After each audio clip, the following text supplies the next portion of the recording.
Saudi Arabia has announced an economic aid package worth $1.2 billion to help alleviate the humanitarian crisis in Yemen. Melchezedek Cadiz is back for more news.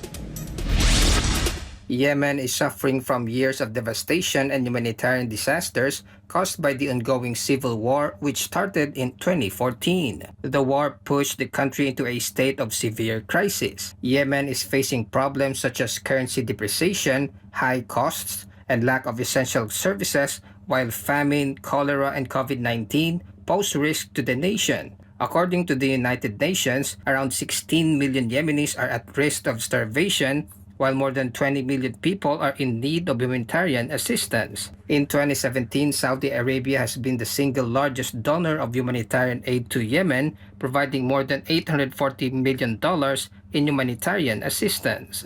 Reporting this has been Melchezedek Cadiz, SMNI News, Kuwait. America may consider sending armed personnel to guard the Strait of Hormuz in an aim to stop Iran from seizing civilian vessels in the strategic waterways. Melchezedek Cadiz reports.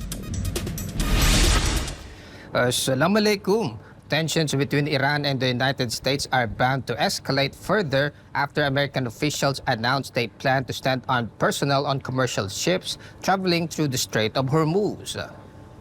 The U.S. plans to send armed troops in tankers to counter Iran's seizure of foreign vessels in the strategic waterway. Among the latest incidents involved the seizure of tankers Nayovai and Purity over separate legal disputes regarding ownership, while the Marshall Islands flagged Advantage Suite was taken due to a collision with an Iranian ship. Without offering much details, American officials said thousands of Marines and sailors are on their way to the Persian Gulf, who are on board the amphibious assault ship USS Bataan and the USS Charter Hall. So far, the U.S. has sent A-10 Thunderbolt II warplanes, F-16 and F-35 fighters, as well as the destroyer USS Thomas Hudner and other warships to the region in response to the seizures. Meanwhile, Iran has accused the U.S. Navy of defending a fuel smuggling activity after the American personnel interfered the inspection of a vessel called Nada-2 associated with smuggling Iran's oil and gas into the waters of the Persian Gulf on the 6th of July. Fuel smuggling is rampant in Iran, resulting in the seizure of foreign vessels abusing the Islamic Republic's generous fuel subsidy scheme.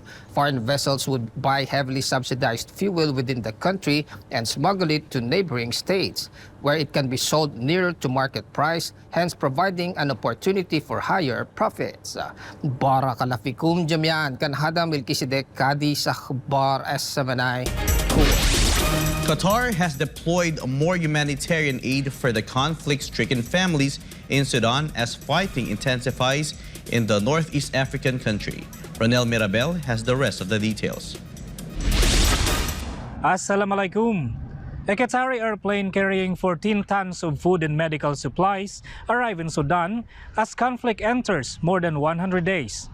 Qatar resumed its air bridge to war-torn Sudan this week. The latest humanitarian effort brought Qatar's total aid to Sudan to 371 tons since May. This came after rights groups warned the Sudanese refugee crisis could soon become a humanitarian catastrophe. The war in Sudan broke out in April 15 following tensions between the Sudanese army and the paramilitary Rapid Support Forces. The rival factions once previously shared power under a 4-year agreement following the toppling of a former longtime Sudanese ruler, Omar al-Bashir, in 2019. The conflict has killed more than 3,000, although the actual figure is believed to be much higher.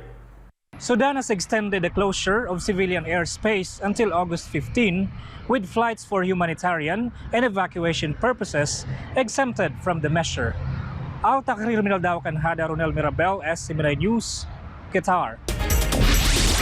Tensions between Israel and the Lebanese militant group Hezbollah continues to escalate on the two countries' border region.